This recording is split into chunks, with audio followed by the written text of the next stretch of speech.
오늘 우리에게 주시는 하나님의 말씀을 함께 나누겠습니다. 구약성경 여호수아서 6장 26절, 27절 그리고 7장 1절까지를 세 절 말씀인데요. 우리 다 같이 한번 천천히 같이 읽어보겠습니다. 여호수아서 6장 26절, 7절 그리고 7장 1절 다 같이 읽겠습니다.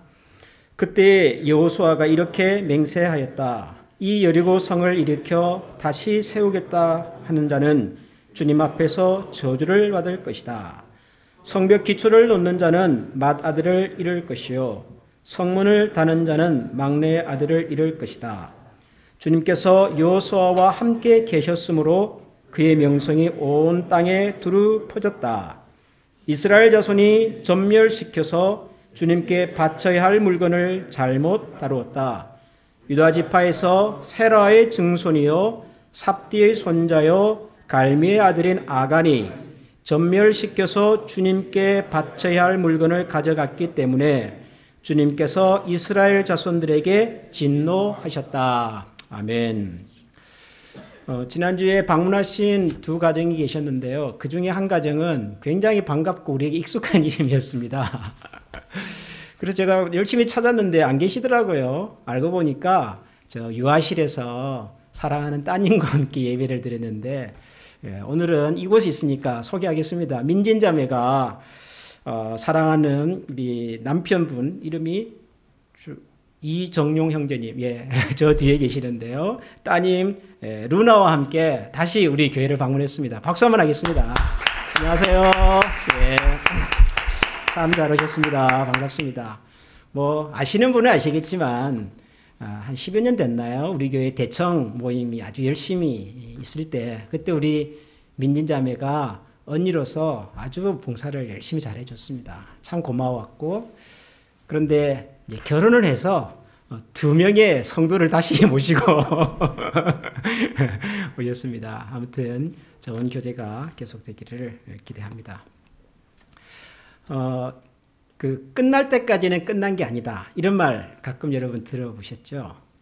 그 뉴욕 양키스의 전설적인 야구 선수 그분이 했다는 이야기인데 요즘도 가끔 운동하시는 분들이 그 경기가 잘 안 풀리고 폐색이 짙고 그럴지라도 끝나봐야 하는 거니까 끝까지 포기하지 말고 최선을 다해보자. 결과 누가 아냐?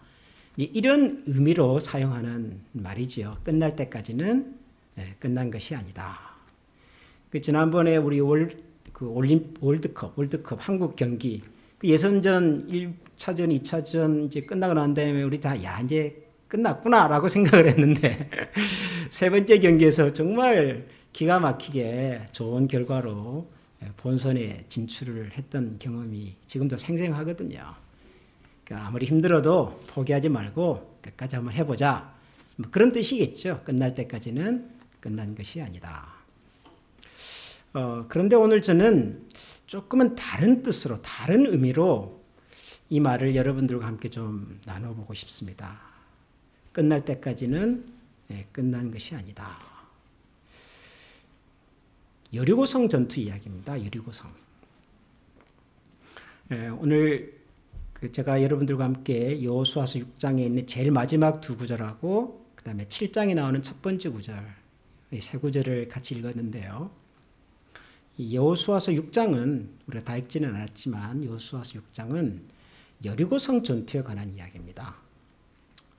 아시는 대로 요단강을 건넌 이스라엘 백성들이 이제 매일 한 바퀴씩 돌고 이제 일곱째 되는 날은 7바퀴를 돌고 큰 소리를 질렀더니 여리고성이 무너졌다. 그래서 여리고성이 함락이 되고 승리의 기쁨에 젖어 있었던 그 분위기, 그 이야기가 여호수아서 6장의 이야기입니다. 여리고성 전투. 여러분, 여리고성 이야기는 굉장히 중요한 사건이지요. 여호수아서라고 하는 성경에서도 그렇지만 아마 누군가가 구약 성경에 10대 중요 사건을 한번 들어봐라 그러면은 제 생각에는 10대 중요 사건 중에 여리고 사건이 저는 반드시 들어갈 거라고 봅니다.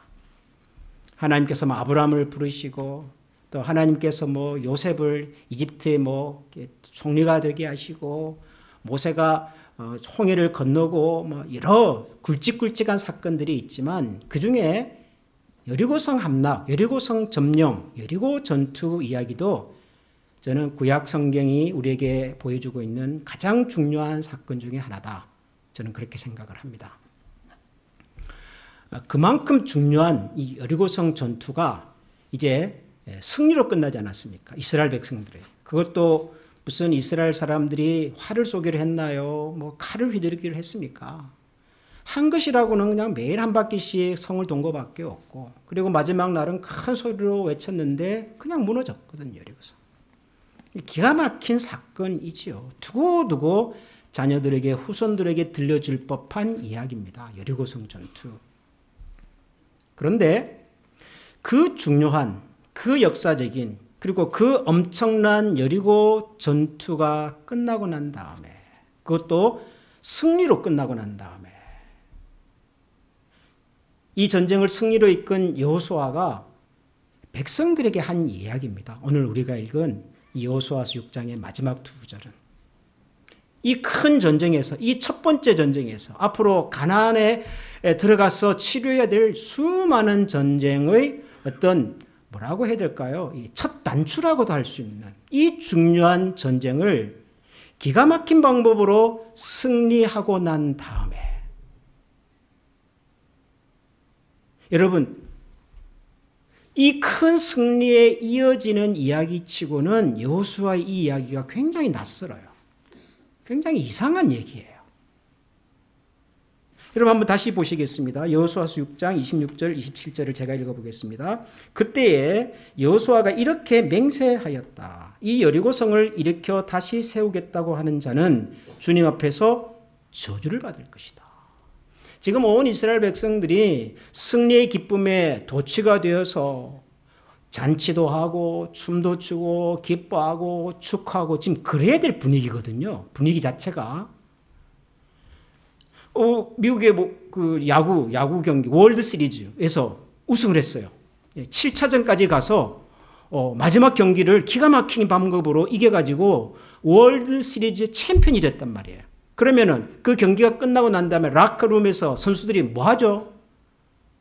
그냥 안경 뒤집어 쓰고 막 샴페인 터뜨리면서 환호를 하고, 그리고 그 선수들은 나중에 이제 자기 그 연고지 도시에 가면은 퍼레이드를 하면서 야, 이번에 MVP가 누구고 감독이 누구고 역시 우리 팀 대단하다 뭐 그러잖아요. 지금 이때가 그때라고요. 여리고성 전투를 기가 막힌 방법으로 승리로 끝내고 지금 이스라엘 백성들이 기쁨에 젖어서 축하하고 잔치하고 춤추고 흥겹게 뛰어놀아야 할 그런 때에 여호수아가 무슨 얘기를 했냐 그러면은 이 여리고성을 일으켜 다시 세우겠다 하는 자는 주님 앞에서 저주를 받을 것이다. 축하의 메시지를 나누어도 충분하지가 않은데 갑자기 무슨 저주의 얘기를 지금 선포하고 있어요. 누구든지 이 여리고성을 다시 세우는 자는 저주를 받을 것이다. 섬뜩한 얘기 아닙니까? 그런데 여러분, 이 여호수아의 저주는 실제로 일어납니다. 이게 그냥 여호수아가 그 당시 이스라엘 백성들 좀 겁주려고 한번 그냥 한 얘기가 아니라 이 여호수아의 이야기는, 저주는 실제로 일어납니다.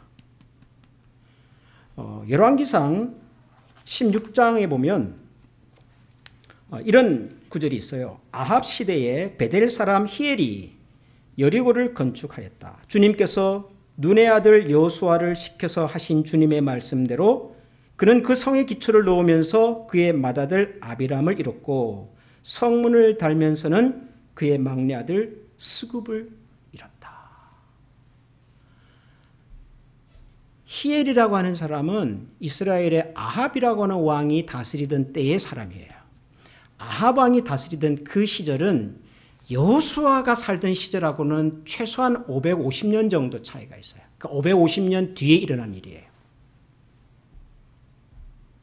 550년 전에 여호수아가 했던 그 저주가 550년이 지난 다음 히엘이라고 하는 사람의 가정에서 그대로 일어났어요. 히엘이 두 아들을 데리고 여리고성을 다시 세워볼 거라고 성의 기초를 놓다가 그의 맏아들 아비람이 세상을 떠나요. 그리고 그 성의 문을 달려고 하는 순간 그의 막내 아들 스굽이 또 세상을 떠나요. 여러분, 이거는 글쎄요, 저는 이 성경을 이 장면을 읽으면서도 아니 어떻게 이런 일이 가능할까? 어떻게 이런 일이 일어났을까? 저는 그런 생각이 들어요.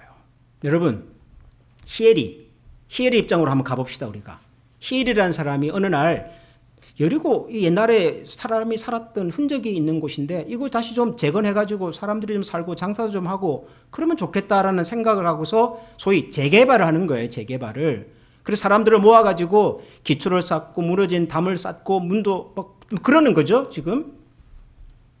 그런데 한참 공사가 진행이 되는데 갑자기 큰아들이 그냥 원인을 알 수 없는 이유로 세상을 떠났어요. 기가 막힌 노릇이죠, 기가 막힌 노릇. 그런데 며칠 있다가 또 막내 아들이 갑자기 세상을 떠난단 말이에요. 잘 있다가 갑자기 이 공사하는 도중에 이런 일이 벌어진 거예요.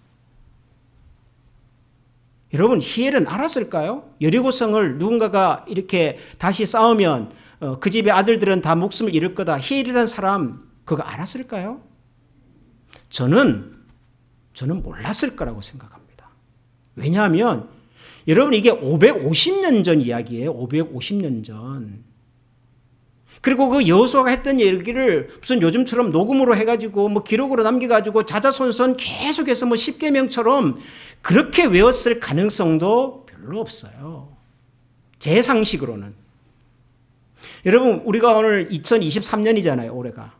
지금부터 500년 전으로 한번 거슬러 올라가 볼까요? 그러면 500을 빼면은 1523년.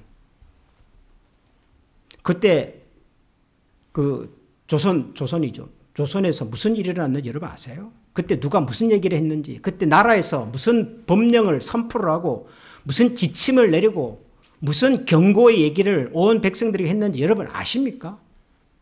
몰라요, 우리는. 제가 한번 찾아보니까 1523년이면 여러분 그 드라마에 많이 나온 연산군 있죠, 연산군. 연산군을 폐위시키기 위해서 소위 중종 반란이라고 하는 것을 신하들이 일으켜가지고 이 나라에 지금 피바람이 불 때예요. 높은 고관들이 목숨을 잃고 왕족들이 멸살을 당하고 그리고 새로운 왕이 등장을 하고 그러니까 얼마나 살벌했겠습니까 그때. 근데 우리 그거 몰라요.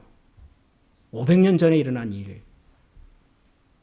그런데 이 히엘이라고 하는 사람은 그냥 여리고 어떻게 하면 잘 해보려고 하다가 두 아들이 세상을 떠나고 말았어요. 그것을 성경이 기록을 하고 있단 말이에요. 그리고 그 사건을 뭐라고 설명해요? 눈의 아들 여호수아에게 하신 그 말씀대로 그런단 말이에요. 무슨 얘기예요? 시간은 550년이 흘렀지만 굉장히 중요한 일이다. 이게 중요한 사건이다. 아니 여리고성 증명 다 하고 난 다음에 이게 무슨 일입니까? 이게 무슨 일? 도대체 누구를 위해서 뭐 때문에 이런 저주를 했을까? 그런데 제가 이제 7장 1절 읽었잖아요. 7장 1절도 그것도 묘한 얘기가 나와요.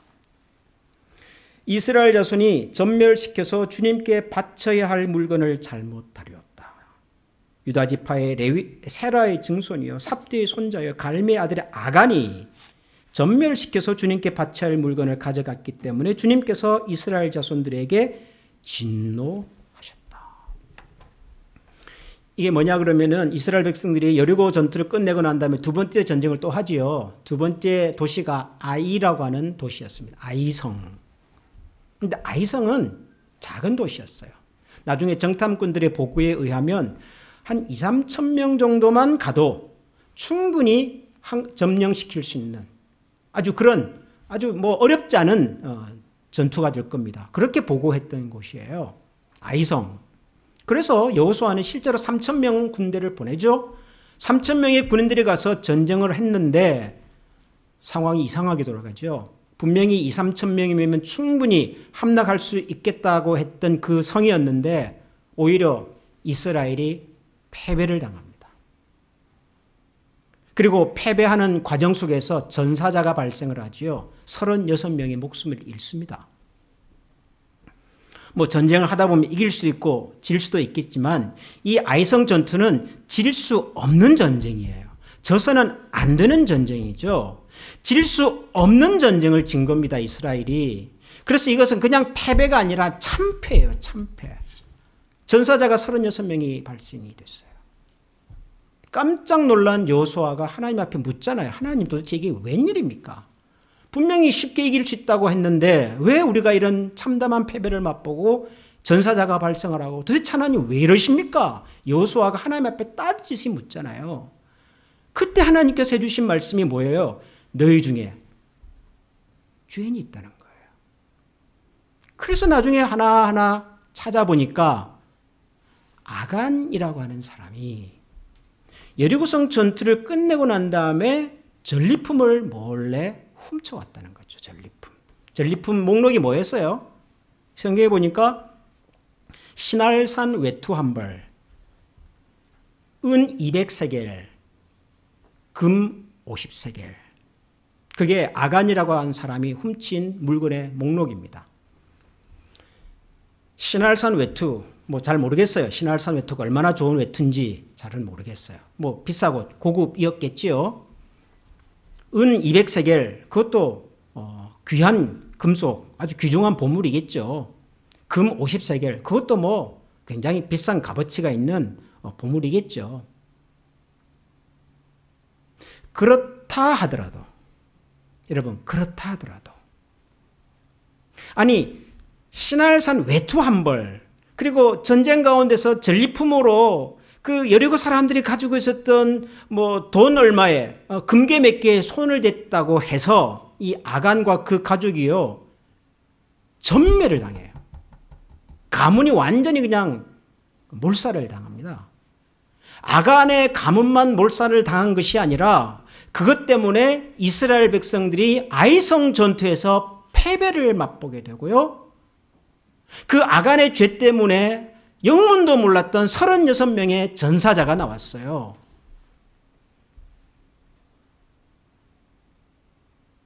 이게 여러분 그만한 일입니까? 아간이라고 하는 사람이 신할산 외투 한 벌 훔치고 은과 금 좀 훔쳐오고 그거 몰래 자기 집안에다가 감췄다고 그것 때문에 그 집안 사람을 다 몰살시키고 그것 때문에 이스라엘 백성 전체가 전쟁에서 참담한 패배를 맛보고 아니 이게 뭐예요 지금 이게? 여러분 여리고성 전투 끝났습니까? 여러분 생각에 끝난 것 같으세요? 아니 제 눈에는 끝난 것 같지가 않은 거예요. 이 전쟁이. 여호수아는 백성들에게 앞으로 여리고성을 다시 세우면 이런 저주를 받을 것이다 그러질 않나. 여리고성 전투 끝내고 신나 있는데 그 조그마한 성 하나 그거 차지 못하고 사람들이 36명의 목숨을 잃고 한 집안이 몰살을 당하고 여러분 이게 지금 뭐예요? 무슨 얘기 같아요 여러분 이게. 그래서 이런 생각을 제가 하게 된 겁니다. 끝난 전쟁이 아니구나. 이 전쟁이 아직 끝나지가 않았구나.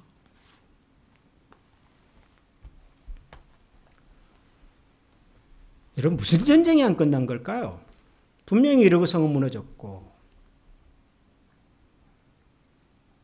아이성 전투도 처음에는 패배했지만 두 번째는 점령하거든요. 또 아이성도 점령할 거고 순조롭게 진행이 되는 것 같은데 여러분 어떤 전쟁이 아직 끝나지 않은 건가요? 이 아이성 전투의 패배를 설명하는 이 7장 1절을 한번 다시 잘 읽어보면 여기 이런 표현이 하나 등장을 해요. 여러분 다시 한번 7장 1절을 보십시오. 이스라엘 자손이 전멸시켜서 주님께 바쳐야 할 물건을 잘못 다루었다. 첫 번째 문장입니다. 주어가 누구죠? 주어가 누구예요? 이스라엘 자손이 뭘 했다는 거예요? 전멸시켜서 주님께 바쳐야 할 물건을 잘못 다뤘다 그랬어요. 첫 번째 문장입니다. 그 다음에 두 번째 문장이 뭐냐 그러면은 유다 지파의 이런 사람 아간이라고 하는 사람이 주님께 바쳐야 할 물건을 가져갔기 때문에 주님께서 이스라엘 자손들에게 진노했다 그래요. 첫 문장은 이스라엘 백성이 뭔가를 잘못했다. 두 번째 문장은 뭐예요? 아간이라고 하는 사람이 특별히 하나님께 바쳐야 될 물건을 훔쳐갔더라 그랬어요. 잘못을 누가 했죠? 누가 잘못했습니까?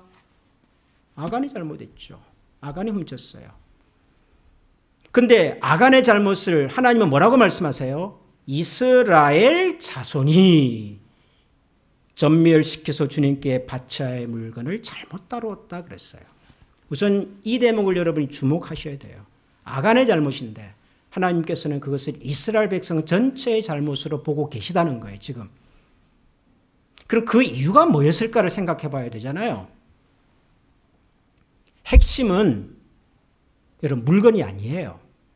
신할산 외투 하나, 은 200세겔, 금 50세겔. 여러분 이게 지금 중요한 게 아니에요. 제가 이 설교를 준비하면서 목사님들의 글을 좀 읽어보니까 참 이거는 좀 유치하다. 그런 생각이 드는 설명들이 좀 있더라고요. 그 중에 하나가 뭐냐. 신할산 외투를 가지고서요. 거의 한 패러그래프를 쓰셨더라고요. 왜 신할산 외투를 훔친 것이 중요한가. 신할은 옛날에 창세기에 보니까 그때 바벨탑을 쌓았던 장소고 그래서 바벨탑을 쌓았던 그것은 하나님을 대적하던 문화가 있던 것이고 그것에서 만들어 놓은 외투는 그건 좀 제가 봐도 여러분 외투가 중요한 게 아니에요. 은이 금이 200세겔 50세겔 그게 중요한 게 아니에요. 뭐가 중요해요? 하나님께 바쳐야 할 이거예요. 하나님께 바쳐야. 뭔지는 모르지만 하나님께 드려져야 할 뭔가가 지금 잘못된 거예요. 근데 여러분 이 하나님께 바친다는 말도 좀 이해가 어려운 표현이에요. 왜냐하면 우리가 보통 하나님께 바친다 그러면 뭘 생각하세요 여러분? 뭘 하나님께 바치세요? 우리가 예배 시간에 헌금 드리잖아요. 헌금 하나님께 드린다 그러잖아요. 그러니까 하나님께 바친다 그러면 우리는 흔히 헌금을 생각하고 구약시대의 제사와 제물을 생각해요. 뭔가 하나님 앞에 드리는 것을 생각해요. 그런데 이 하나님께 바친다, 드린다라고 하는 이 말이 여리고성 전투가 시작될 때부터 사용이 됐더라고요.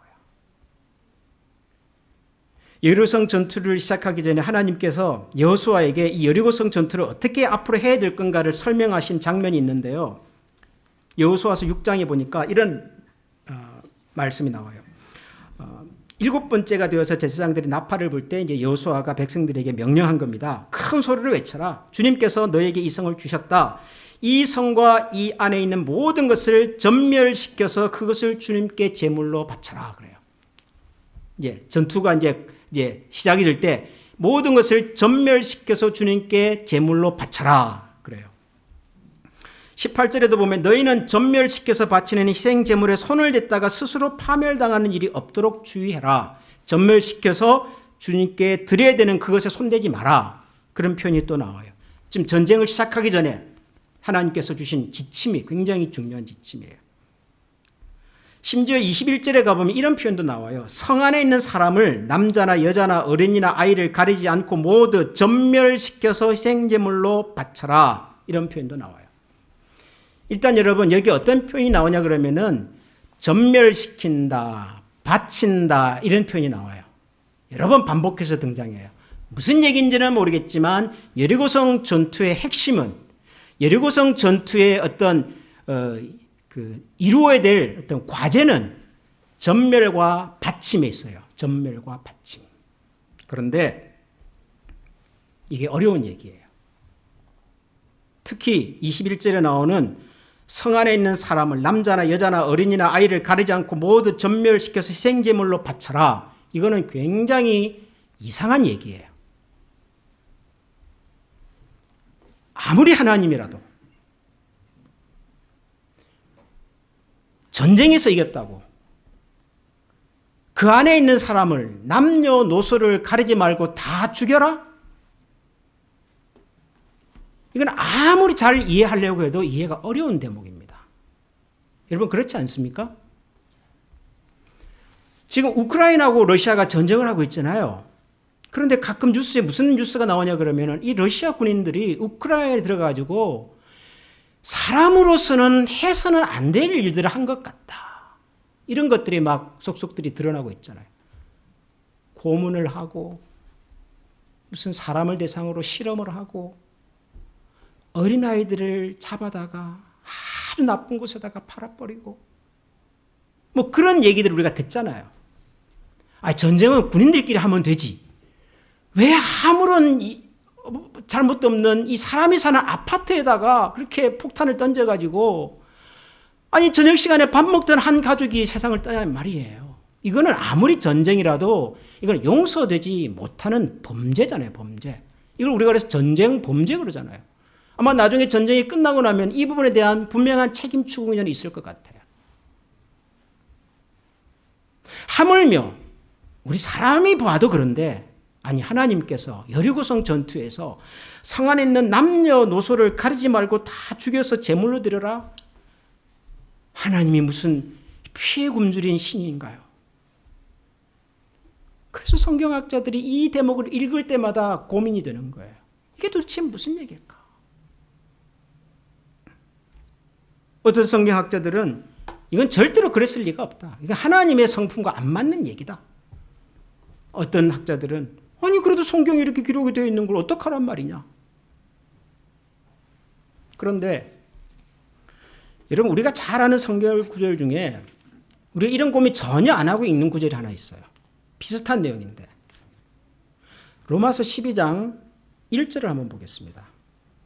로마서 12장 1절 우리 다 같이 한번 읽어볼까요? 형제자매 여러분, 그러므로 나는 하나님의 자비하심을 힘입어 여러분에게 권합니다. 여러분의 몸을 하나님께서 기뻐하실 거룩한 산 제물로 드리십시오. 이것이 여러분이 드릴 합당한 예배입니다. 로마서 12장 1절. 로마서 우리가 굉장히 좋아하는 말씀이잖아요. 12장 굉장히 좋아하는 말씀이죠. 이 구절 아마 여러분들이 많이 알고 많이 듣고 암송도 하셨을 거예요. 그런데 이 말씀 속에 뭐가 있어요? 여러분의 몸을 하나님께서 기뻐하실 거룩한 산 제물로 드려라 그랬어요. 들으십니까? 여러분의 몸을, 희생제물은 뭐예요? 구약시대 희생제물은 뭐 하는 거죠? 죽여서 피를 흘리고 살점을 발라내고 태워가지고 그렇게 했던 거잖아요. 우리 그렇게 하나요? 그렇게 안 해요. 우리는 로마서 12장 1절 읽으면서 단 한 번도 우리의 몸을 갈기갈기 찢어가지고 그렇게 생각하지 않아요. 이거는 우리가 하나님 앞에서 뭔가 구별된 모습으로 살라는 얘기구나. 그렇게 이해를 해요. 그러시죠? 실제로 그 다음에 나오는 2절을 보세요. 2절에 이렇게 설명을 합니다. 여러분은 이 시대의 풍조를 본받지 말고 마음을 새롭게 함으로 변화를 받아서 하나님의 선하시고 기뻐하시고 온전하신 뜻이 무엇인지를 뭐하라고요? 분별하도록 하십시오 그랬어요. 그렇지. 우리가 살아가는 이 세상이 우리에게 유혹하고 손짜는 것에 쉽게 넘어가지 말고 그 세상의 문화와 죄의 어둠에 젖어들지 말고 하나님께서 나에게 우리에게 무엇을 원하신지를 잘 새겨들어서 분별해서 그렇게 살아라 라는 말이라고 성경이 그렇게 설명을 해놨잖아요. 희생제물을. 그렇다면 구약 성경에 나오는 이 하나님 말씀도 충분히 그렇게 해석할 수 있는 여지가 있는 거죠. 전멸해서 드려라 라고 했지만 사실 이것이 히브리어로 하나의 단어예요. 하나의 단어. 헤렘이라고 하는 단어인데 헤렘이라고 하는 단어는 죽인다, 파괴한다라는 뜻도 있지만 구별해서 드린다는 뜻도 있다고요. 그러면 여리고성 전투에서 하나님께서 정말 원하셨던 것은 뭐였을까요?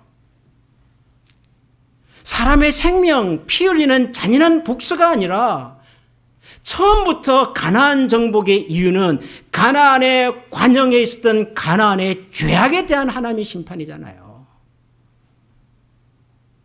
왜 노아 시대에 하나님께서 물로 세상을 심판하시죠? 그 당시 세상에 관영했던 죄악에 대한 심판이잖아요.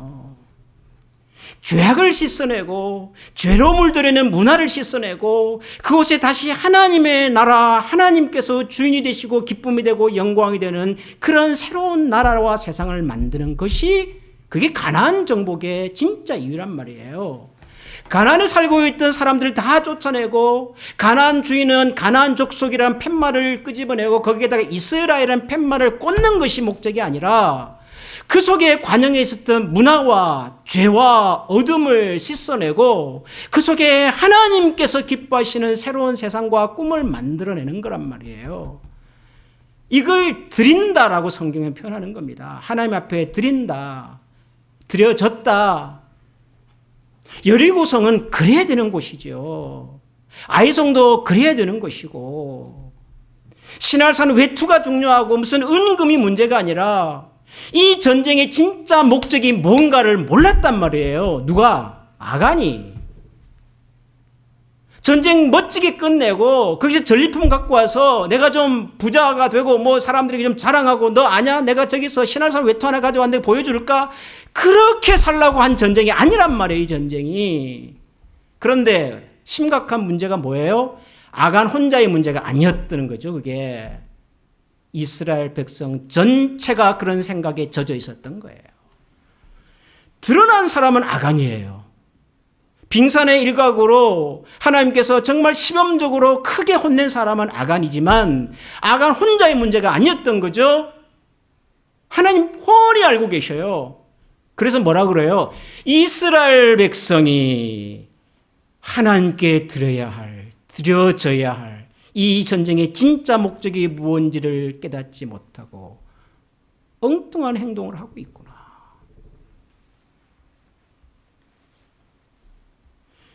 우리 크리스찬들이 참 많이 오해하는 것 중에 하나가 저는 이거 같아요.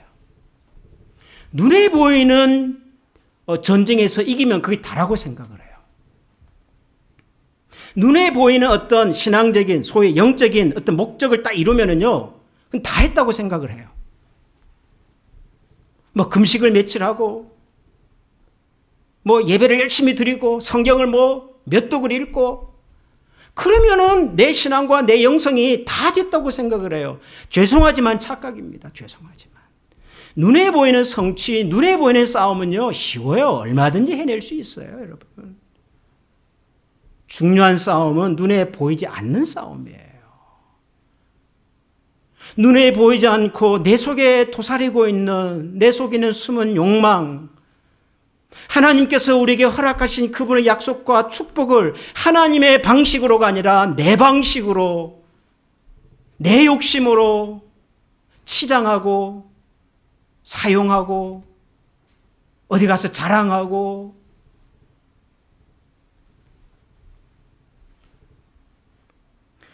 이번 여름에 우리가 단기 선교를 가는 곳이 작년도 갔지만 나바호라고 하는 원주민 계신 곳이에요. 아리조나주 네바다주 협경 지역에 있는 곳인데요. 올해도 이 사역을 위해서 준비를 하고 있는데 이 사역에 참여하는 교회가 지금 13개 교회가 됩니다. 꽤 많은 교회가 참여를 하고 있고 지금 매달 줌으로 준비 미팅을 하고 있습니다. 지난주에 각 교회 대표 목사님들끼리 모임을 하나 했었어요. 중요한 이슈가 하나 있었어요. 무슨 이슈냐 그랬더니 어떤 교회에서 이번 나바와 사이에 가서 혹시 노방전도 해도 되겠습니까? 라고 건의를 해왔다는 거예요. 그러니까 방문해서, 집에 가서 방문해서 전도하는 거 해도 되겠습니까? 여러분 생각에는 하는 게 좋을까요? 안 하는 게 좋을까요?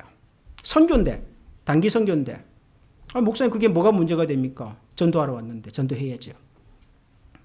근데 그 선교사님께서 아주 단호하게 절대 안 됩니다 그랬어요. 그분이 13년째 지금 나바와 사역을 하신 분이에요. 절대로 안 됩니다. 제가 가지고 있는 선교에 대한 저의 소신과 제가 이해하는 성경의 가르침에 근거해서 저는 허락할 수 없습니다. 그러셔 단호하게 말씀하셨어요. 저도 속으로 안 된다고 생각했어요. 이유는 간단해요. 미국의 원주민들이 가진 역사 때문에 그래요. 우리는 일반적인 원주민의 그 아픔의 역사만 기억하고 있지만 그분들은 기독교 신자들에 의해서 일어났던 아픔의 역사도 여전히 가지고 있어요. 전도하겠다고 와가지고요. 자기들의 문화와 전통과 역사는 다 깡그리 무시하고 자기들 마음대로 교회 지어놓고 사람 모아놓고 자기들의 생각을 강요해왔던, 그분들에게 필요한 것은 십자가 깃발을 갖고 가서 가가호하면서 예수 믿고 천국 가셔요가 아니라 우리가 정말 그들에게 필요한 사람이라는 것을, 그들의 친구라는 것을, 정말 그들의 삶과 영혼에 대해서 관심 있어 하는 친구라는 사실을 먼저 보여주는 거예요. 교회당 많대요, 여러분. 네이티브 그 리저베이션에 가면 교회당 많대요. 근데 안 가요. 그런데 선교사님들 중에 어떤 분들은요, 내가 교회당을 몇 개 세웠습니다라고 선거 보고를 하면 또 후원하는 교회들은 우리 선교사님이 저 어려운 곳에 가서 교회당을 지금 몇 개를 지었대요. 그게 선교라고 생각하는 분들이 많더라는 거예요. 여러분, 크리스찬의 숫자가 늘어난다고 해서 그게 복음화가 되는 것이 아니에요. 교회당 숫자가 많아진다고 해서 선교가 되는 게 아니에요. 크리스찬답게 사는 사람이 있냐? 교회당이 세워짐으로 그 교회당을 통해서 누군가는 희망이 되고 꿈이 되고 용기를 얻는 그런 일들이 일어나고 있냐? 여리고성이 무너지면 뭐하냔 말이에요. 여전히 그 땅의 어두움의 문화가 가치관이 그대로 사람들에게 트랜스퍼 돼가지고.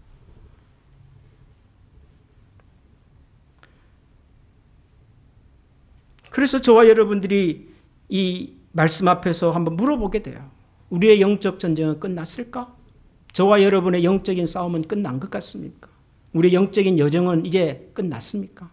이 정도 했으니까 이제는 뭐 열심히 하는 사람들 하는 거나 그냥 물끄러미 쳐다보고 격려해주고 뭐 그래도 될 만큼 나의 영혼의 상태는, 내 경건의 수준은, 우리 영적인 그런 모습은 여러분 충분할까요?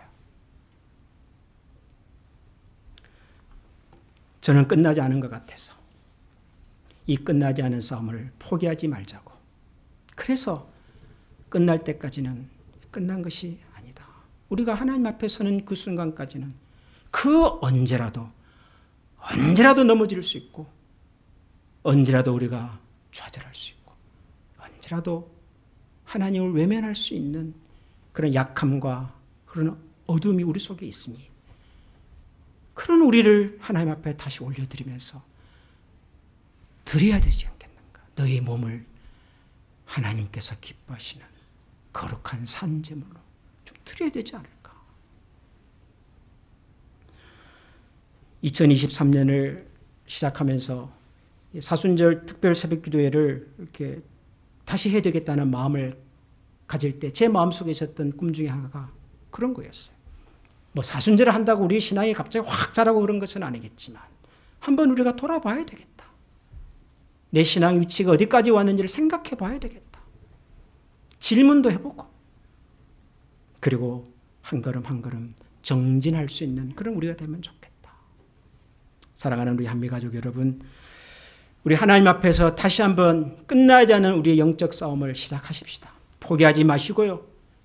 피하지 마시고, 눈 감지 마시고, 내가 하나님 앞에서 그럼 어디까지 와 있는지를 정직하게 들여다보고, 하나님 이 싸움 끝까지 감당할 수 있는 믿음을, 지혜를, 용기를 허락하여 주시옵소서.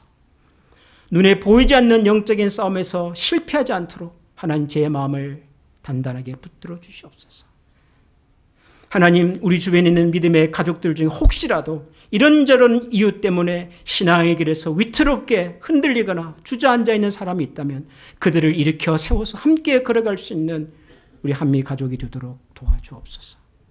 여러분, 이 시간에 우리 이런 마음 가지고 한번 다 같이 오늘 주신 말씀 기억하면서 기도하겠습니다. 하나님 아버지 감사합니다. 하나님께서 우리에게 주신 소망과 꿈을 주님 앞에 올려드리겠습니다. 우리는 하나님의 사랑에서 우리 모두가 알아갈 수 있도록 주님께서 도우시고 간섭하여 주십시오. 주님만이 우리의 생각을 기억하면서 주님의 하나님의 주님의 우리의 말씀, 과연 하나님 우리의 삶 참된 희망을 주시옵소서. 주님의 삶을 행하시고 우리가 같이 나아갈 수 있는 하나님 도우시고 축복하여 주시옵소서. 주님의 주신 말씀을 기억하면서 다 같이 찬양하겠습니다.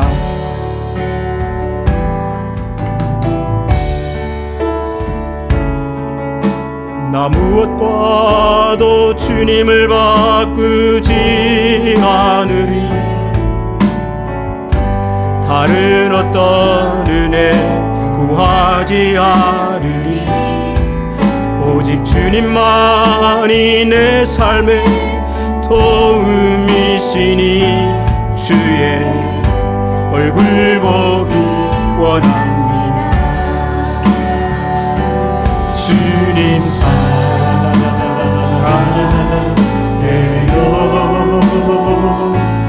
온 마음과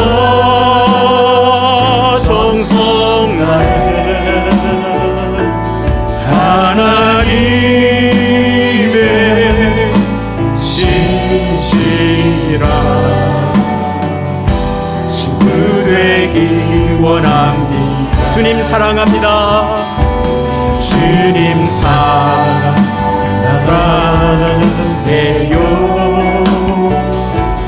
온 마음과 정성 다해 하나님의 신실한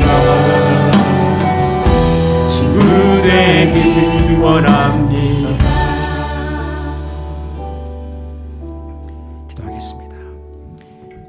이제 평안한 마음으로 세상에 돌아가시기 바랍니다. 선한 일에 용기를 가지시며 악을 악으로 갚지 마시기 바랍니다. 항상 연약한 자를 도우시며 병든 자를 찾아보시며 곤란당하는 이웃을 위로하시기 바랍니다. 모든 사람을 존중하시며 주님께 봉사하고 주님을 사랑하십시오. 모든 일을 믿음과 사랑으로 행하시며 어떤 일에도 소망을 포기하지 마시기 바랍니다. 거룩하신 성령님께 순종하여 기쁨과 감사의 생활을 해나가십시다. 우리 하나님 아버지는 여러분을 항상 도우실 것입니다. 주 예수 그리스도의 은혜와 하나님의 사랑과 성령의 교통하시는 은총이 지금부터 영원토록 함께 하시기를 축원하옵나이다. 아멘.